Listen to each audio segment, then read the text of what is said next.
Hey everyone, this is Brian Buckalew from Provision Studios, and I'm here with another episode of In the Mix. This is episode 6, and today the topic is going to be mastering.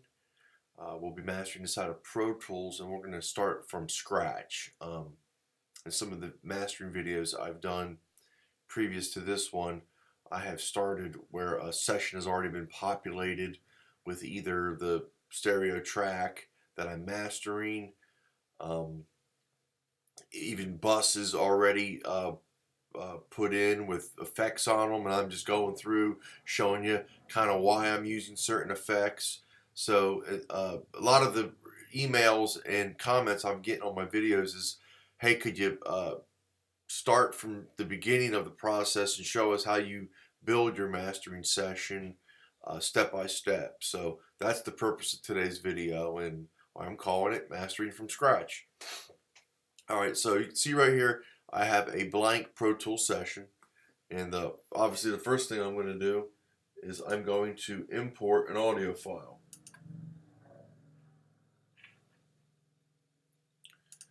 Let's pull up a track that I've already got ready.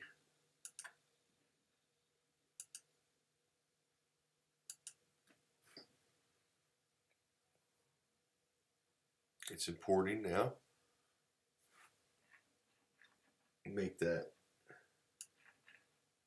a new track from the session start. Alright, now this is the track that I've already mixed.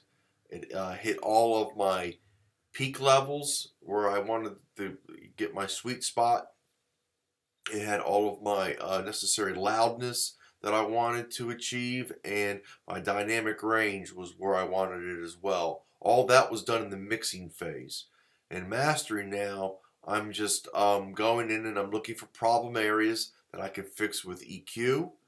I'm going to add some compression to allow my levels, sort of my low levels, to get up higher and sort of lower my loudness a little bit.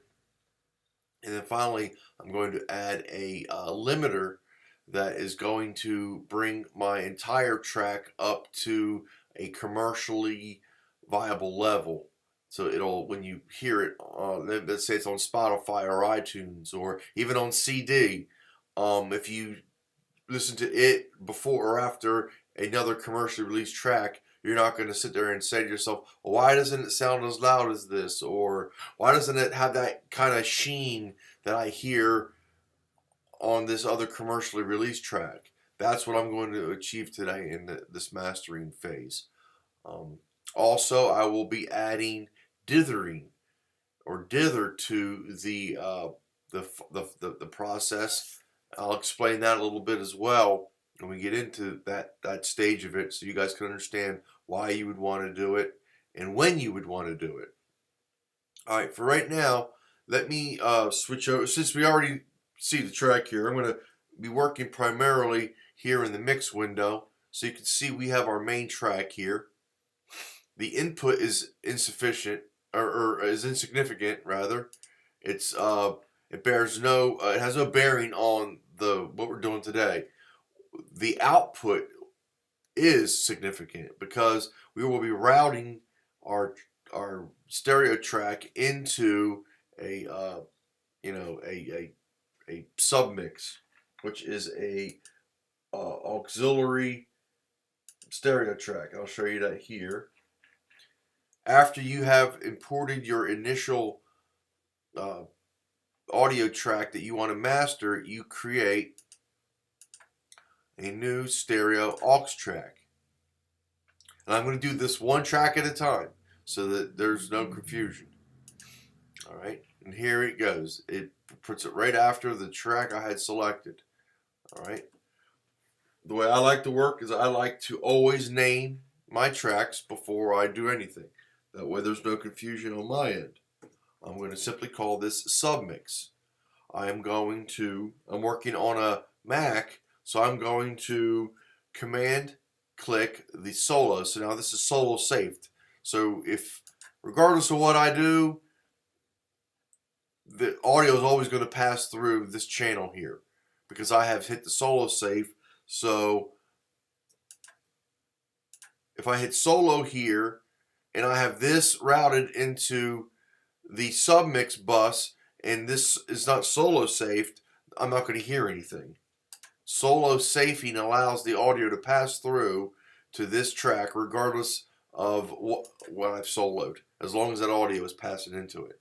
All right, so next thing I want to do, I've got my track in place, I've solo safed it. Now I want to route something to it. I'm going to take my audio track, my output is going to go into here. So we need to make this an input. The way I like to do it is I like to go click on my output of the track I want to send to the bus and click track and then right here, submix. So right there you'll see it has automatically renamed my submix input and has appropriately routed my stereo track into that new bus. So that's how I handle the routing. A lot of people have asked me, well, how did you get it to be named that? That's how I do it. Or let's say, I'm going to reset it. Another way to do it is you'd pick a blank bus. In this case, I have 4344. It's not important, but bus 4344. I can rename that now.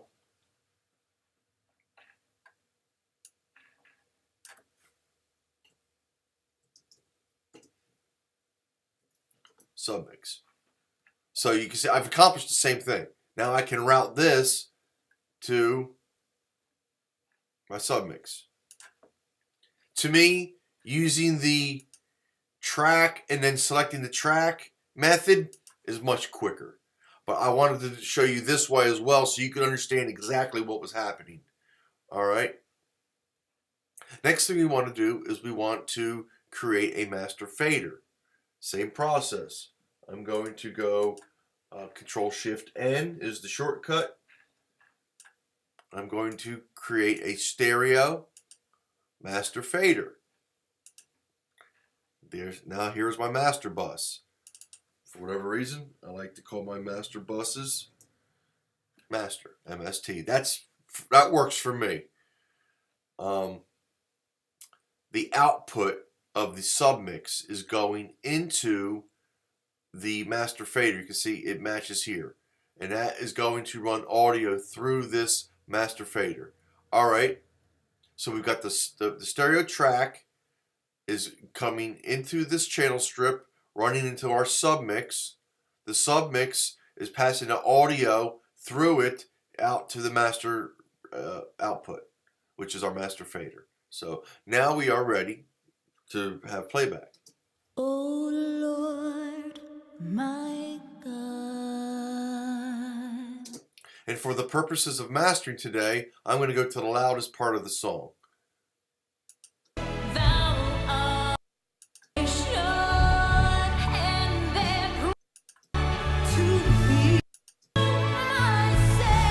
we go.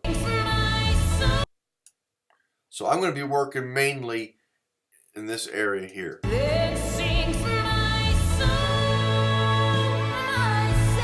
That's the loudest part of the track. So I'm going to be processing from there. I don't want to.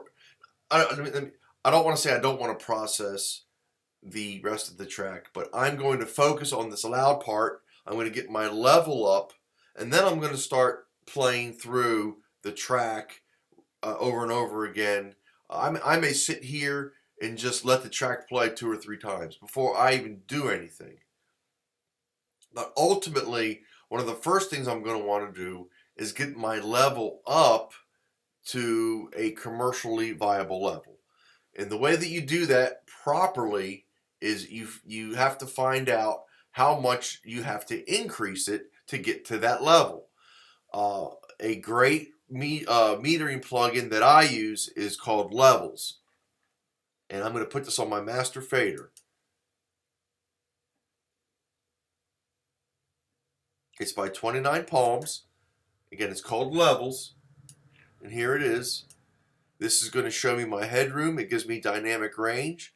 It shows my stereo field. And I really don't use bass space too much. That's a great way of understanding if your bass is too loud, or if you could stand to add a little bit more. I'm not really going to get into that today. I don't use it that much. I really use the levels plugin to figure out where my how much headroom I have in my mix, so that when I get to my mastering, where how much do I need to increase my track by. So again, let's take a listen real quick from that pre-selected session to see where our meter's hitting at. It sings my soul, my Savior God, to thee. How great thou art! How great thou art! It sings my soul, my Savior God, to thee. How great thou art! How great thou art! How great thou art!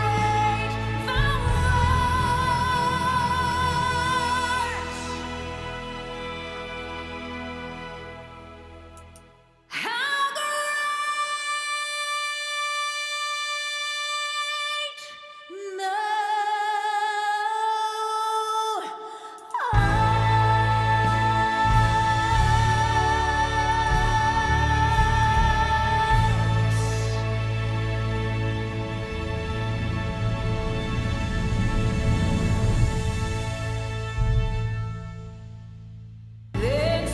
All right, intermittent is really the key here. This is our loudness units relative to full scale. That basically is how loud is your track. And intermittent is the average over the course of the audio that you've passed through it. Short gives you it's gauging in 3-second increments in this levels plugin. So that's a good one to see your short term LUFS. But for me, I want to know what is my LUFS average across the entire amount of audio that was passed through it. In this case, it's telling me it's negative 19.3. My peak was 5.6, so I'm good in both of those regards. The peak I'm not worried about because I can control the peak with my limiting, but I'm talking about the body of my mix. Where is my mix living in my LUFS gives me that information. So in a mastering session, ideally you could go anywhere from negative 14 to negative 11 on a master track. So you can see I've given myself approximately 6 decibels of headroom that I can increase the entire level of my mix. So that's good information. I need to know that. You'll also see right here in my master, in my submix, that my peak is there as well. So I'm not really using the levels for this information. I'm using it for my LUFS. My loudness units relative to full scale. All right, so how would you get your level up? All right, the easiest way to do that is to throw a limiter on your mix and just raise it the appropriate level. So I'm going to do that. Today I'm going to use the Waves L1. It's an easy limiter to understand because there's not a lot to it. I mean, you've got your threshold, your output ceiling, and you got your release. And then you got your attenuation meter here to let you know how much level you are lowering or attenuating, how much gain reduction you are achieving by your threshold being reduced. All right, so I'm going to let the playback go, and you're going to see me pull this down like this. What that is doing is that is level matching the amount of level reduction I am getting to my output. In other words, I'm not going to hear a large level increase because I'm lowering my output ceiling at the same incremental level that I'm lowering my threshold. And that's what the link function is for inside the L1 limiter. Then sings my soul, my Savior God, to thee. How great thou art! How great thou art! Then sings my soul, my Savior God, to thee. How great thou art! How great thou art! How great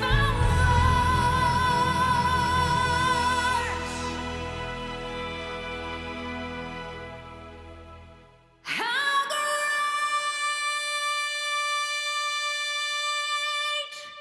thou art!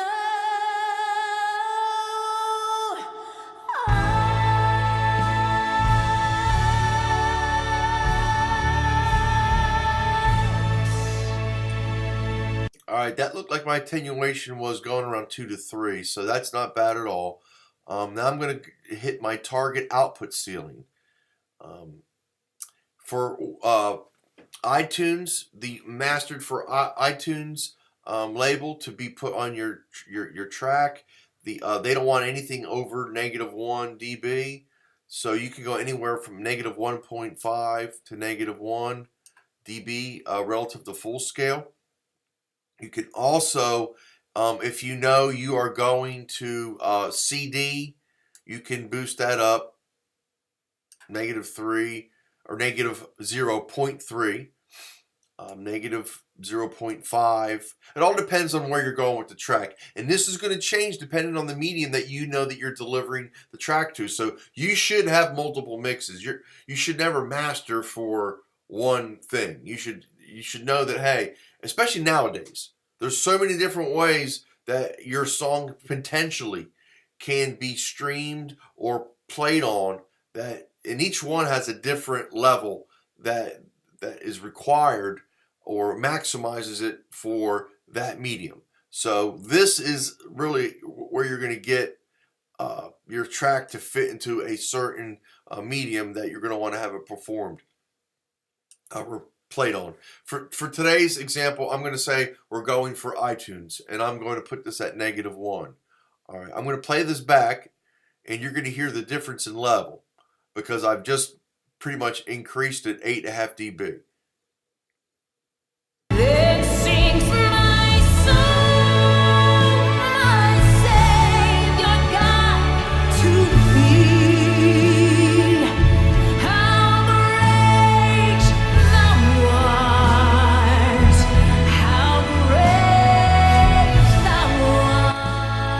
That's without the limiter. Sings my soul, my Savior God, to thee.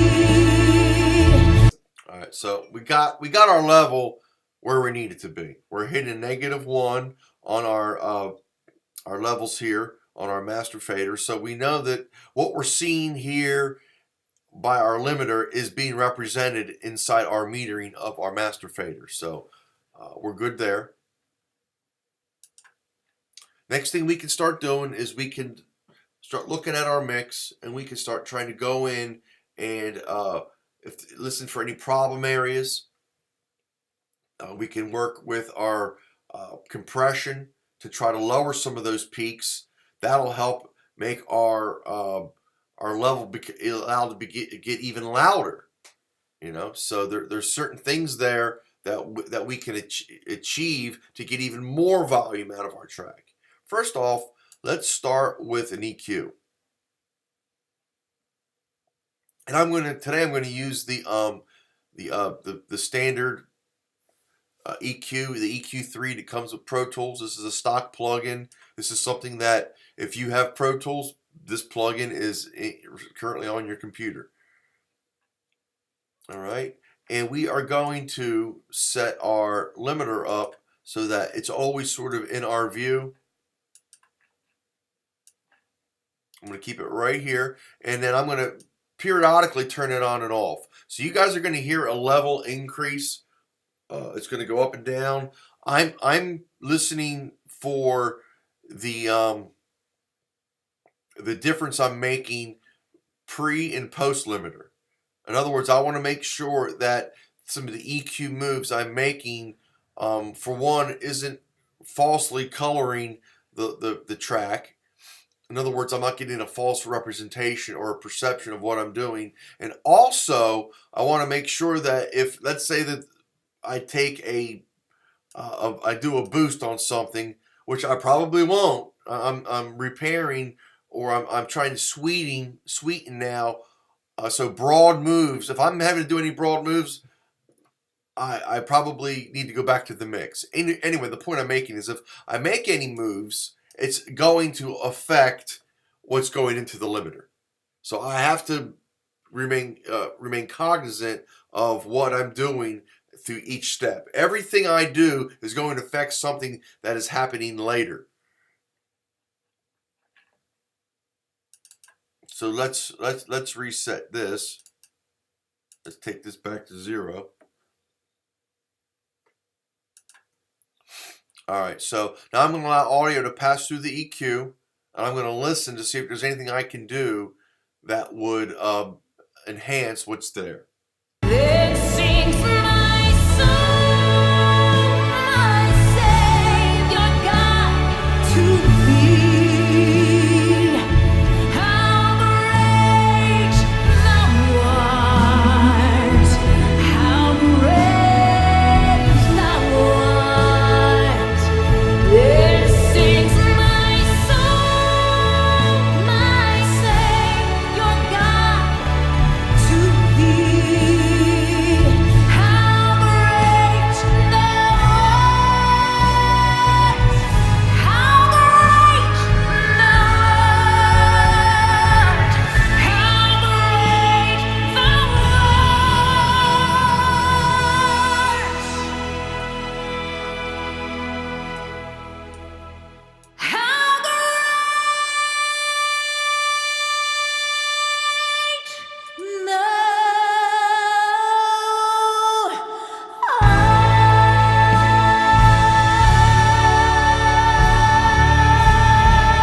art!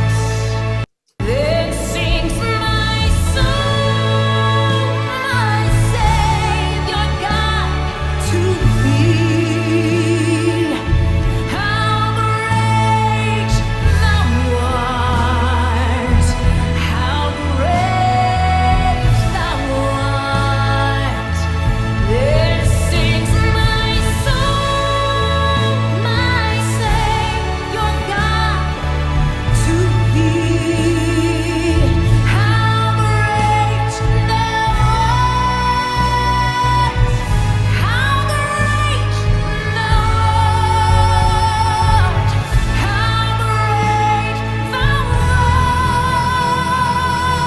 thou art! Then sings my soul, my Savior God, to thee. How great thou art! How great thou art! Then sings my soul, my Savior God, to thee. How great thou art! Okay, yeah, I did a couple moves there. You can see here I notched out a little bit just below 400. I notched out a little bit at the 3000 or the 3 kilohertz. I did a little high shelf boost around 9. And this is just a taste. This is not saying that these are target frequencies you need to go after. You can see I was notching, I was sweeping around, trying to hear things that I didn't, and I'm doing this fast. I'm trying to keep this video as short as I can. Either way, I would take much more time than what I'm doing now. And I may even use a couple different EQs just to see which one works best with this track. I don't always commit myself to one EQ.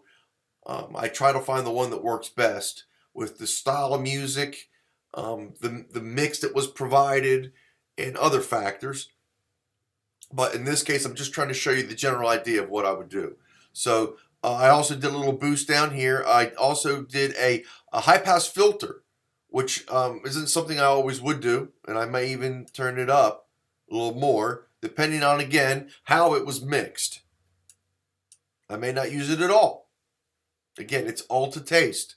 There's no do this and this will get you a great mix kind of thing. You have to go about each track to what makes it sound better. And in some cases, I've had people provide me with tracks where I've had to do very little. It was mixed so well. And I'm like, okay, well, there's really no point in me adding any EQ here because I would make it harsher, or I would, there's really nothing I could do that would sweeten up this than what it already is.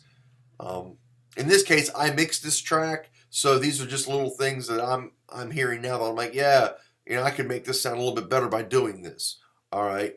Let's say that I'm fine with the EQ that I've put on there, and my next step would be maybe going for some compression.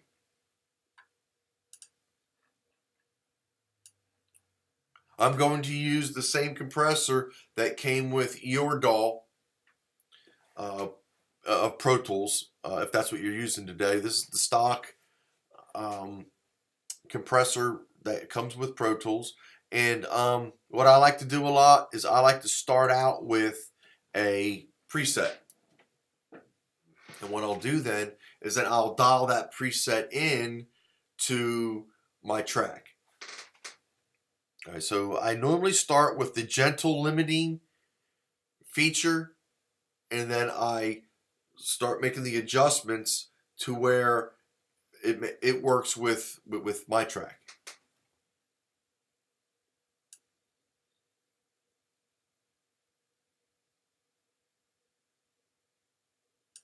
I'm going to start with a 10-to-1 ratio, and then I'm going to mess with that depending on how I like what's going on. Also, I'm going to take my gain down to 0 right now, and we're going to start working from there. It sings my soul, my Savior God to thee. How great thou art, how great thou art. It sings my soul, my Savior God to thee.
All right, so I've given myself some increased level. What I'm going to do, I have my limiter bypassed, and I'm going to instantiate another instance of the levels plugin. I'm just going to check out where I'm at right now after EQing and compression in that same section of the song. Then sings my soul, my Savior God, to thee. How great thou art! How great thou art! Then sings my soul, my Savior God, to thee. How great thou art! How great thou art! How great thou art!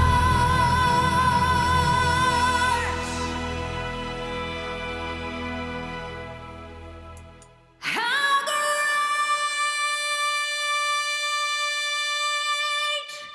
thou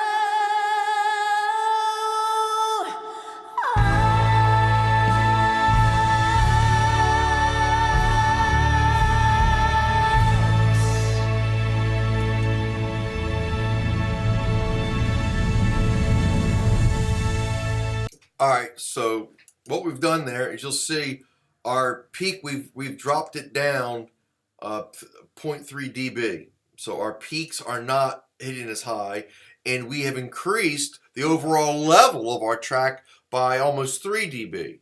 So you can see right there by our EQing moves and our compression, we have lowered our peak and raised our overall level. So now our limiter is not going to have to work as much, but we are going to want to reset or change possibly some of the settings on our limiter to match the different program that is going now into that limiter due to the compression. And again, the reason why I started out limiting is I wanted to hear how my track sounded with that commercial level on it. I like to A/B back and forth when I'm making EQ and compression moves with commercial level and then without the commercial level. I want to make sure that the mix is going to hold up and that nothing I'm doing is going to be destructive once it runs through the limiter.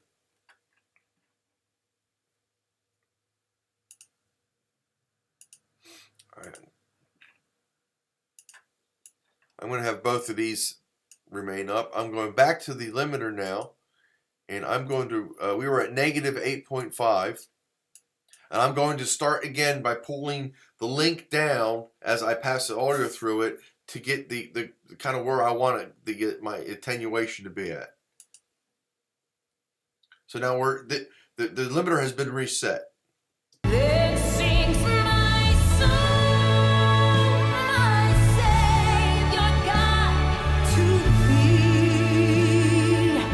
How great thou art! How great thou art! Then sings my soul, my Savior God, to thee.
So you can see there, I was actually able to go an entire dB lower on my limiter after compression than I was able to do before it. So I'm actually able to get more volume out of my track thanks to that compressor. So you could, that's a great way to show you what a compressor actually is doing.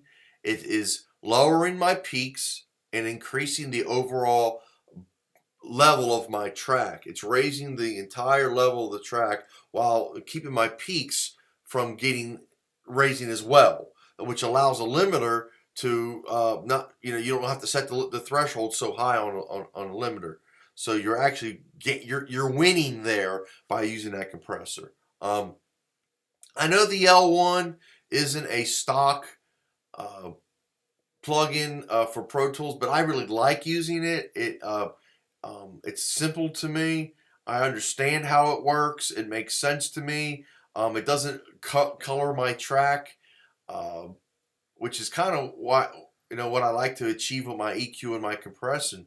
I don't want my limiter to do things that is taken away from what I've done with my EQ and my compression earlier in the mixing process or in the mastering process. All right.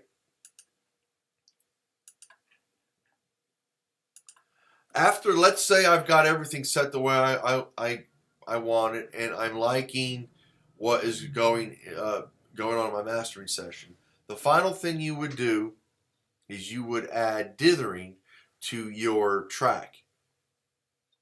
Most DAWs nowadays have dithering built in. When you bounce. When you do a bounce,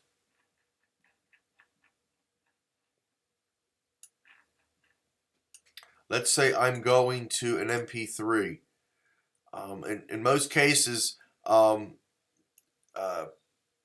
it's just like here. Okay, you got multiple mono summed. That is going to take both stereo tracks and make it a single mono source. In this case, I like to stay stereo interleaved, but there may be instances where they're going to want a multiple mono, even a mono summed version of your mix. In which case, you should have been checking your mix in mono anyway. But either way, that's for a different video. I'm just trying to get you guys to understand my how to set up a mastering session. Anyway, the dithering process, what it does is let me show that again. I should have closed that. When you are working with a stereo wave, in most cases you have a 32-bit floating point, meaning that you almost have unlimited headroom. So as we truncate down our bit depth to smaller file sizes, in this case 16-bit is going to be where you're probably going to be targeting, as you have a CD is 44.1K sample, 16-bit depth, 16-bit depth. MP3s are even more, where you're actually going to 320 kilobytes per second and lower. Actually, 320 would be a high-res MP3. So you're having those are called lossy file sizes, because you're losing a lot in order to get that file size so small. And what are you losing? What you are losing is audio information. The process of truncating down to a lower file size is similar to if you take a picture, a high-res picture, and you make it to where it is a JPEG or a bitmap. You're not keeping that high resolution, pristine quality DPI resolution image. You are getting a pixelated version, which is a much smaller file size of the same picture. Same thing with an audio file. You're taking that large lossless wave file and you're trying to make it a much smaller file size. Something has to be lost in order to get to that smaller file size. In this case, because it's an audio file, you're losing audio. So dithering, by applying dither is where you add noise to your file. And what it does is it adds noise to your low and high frequency spectrums so that when you go to downsample or go to a lower bit rate, you are chopping off that noise that the dither plugin put into your audio. Why is that a good thing? Well, it's keeping your audio of your mix intact, and you are losing the noise instead of your audio. So it is a addition by or a subtraction that adds noise to give you more of your audio staying intact. I like to give it the way I like to explain it is it's almost a protective shell, the dither, that it so that when it is sandblasted by you lowering your bit depth, the only thing that is removed is in essence that dither protective shell. Your audio is kept safe inside. So I don't know if that it makes sense the way I explained it, but that's kind of how I understand it. So let's bring in a dithering plugin. And the way I'm going to show this to you is I'm going to use another Waves plugin. And in this case, I'm going to use the L1 Plus Ultra Maximizer that actually has dithering built into it. So the first thing I'll do is I will match my limiter settings for this example. I was at negative 9.5 and my ceiling was negative 1. All right. So the original limiter is now bypassed and I'm using the L1 maximizer. All right, same exact settings. The only thing we have now is we have added this section over here, which is our dithering. What are we? The quantizing is when you take a bit rate and you lower your bit depth. So we want to quantize down to 16 bits. So there we are. We can select the type of dither we want. With the Ultra Maximizer, you have type 1 and type 2. And your shaping can be normal, ultra, or none. Or moderate is where it starts. Normal is the default. I like using ultra. You can also select digital or analog in the domain or the realm in which it's going to try to emulate. Digital dithering or analog dithering. All right. So basically what's happened now is we have added, by quantizing down to 16 bits, we are adding noise into our mix that when I go to bounce this track down, that noise is going to sort of be removed by going from 24-bit to 16-bit.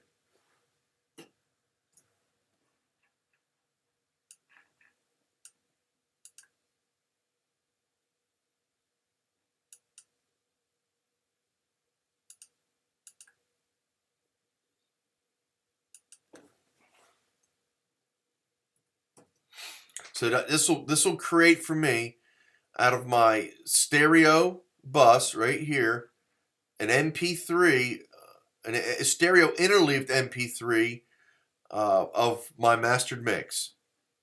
And you can see here I have offline bounce selected and bounce files. Now I'm not going to do that, but that's how I would do it. And I would create masters for all of the methods that I need to have this reproduced. I can do a 16-bit wave. I can do a 24-bit wave, depending on, again, where I'm sending this out. And that's where all this would be done. Again, if I'm going to do a 24-bit bounce here, you got to make sure you reset it here as well. You don't want to bounce at a higher resolution than what you're quantizing down to here. So if I was at 16 bits here, and then I bounce out at 24, I've sort of uh, I was counterproductive there. I'm going to have some wonky stuff going on there because I'm quantizing out at 16 bits, uh, but I'm bouncing out at 24. So that's something to keep an eye on if you are using an in the box a plug-in to do your dithering instead of allowing your DAW to do your dithering for you. All right, and in most cases, most DAWs, when you bounce out, they have dithering that will be applied for you. All right, so that's that process. If there's anything that I've explained here today that is again that you're not understanding, you can either comment here in the video. I will respond as quickly as I can. You can also email me. My email has changed. I'm now using Google Gmail, so you would email me at bbuck822@gmail.com, and that's bbuck822@gmail.com. I try to answer my emails as quickly as I can.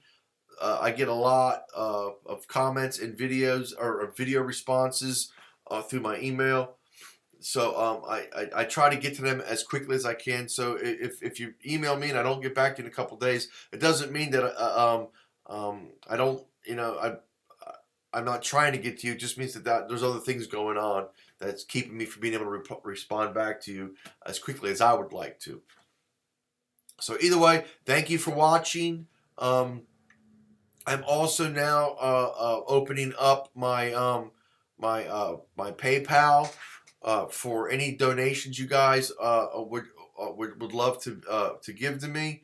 It's the same email address that you can send your questions to. You can send me a PayPal donation to bbuck822@gmail.com. I've opened my studio full time now, so I'm completely reliant on my studio and these videos for income. So if you find my videos useful and a small monetary donation, you have no idea how much that means to me. It shows that's a true way of showing me your appreciation for what I'm doing. Because I don't charge for these. I mean, these are given freely out of the time that I have when I'm not mixing clients or things like that, and I enjoy doing it. But again, if you find value in it, that would be a great way of showing me, your appreciation for that.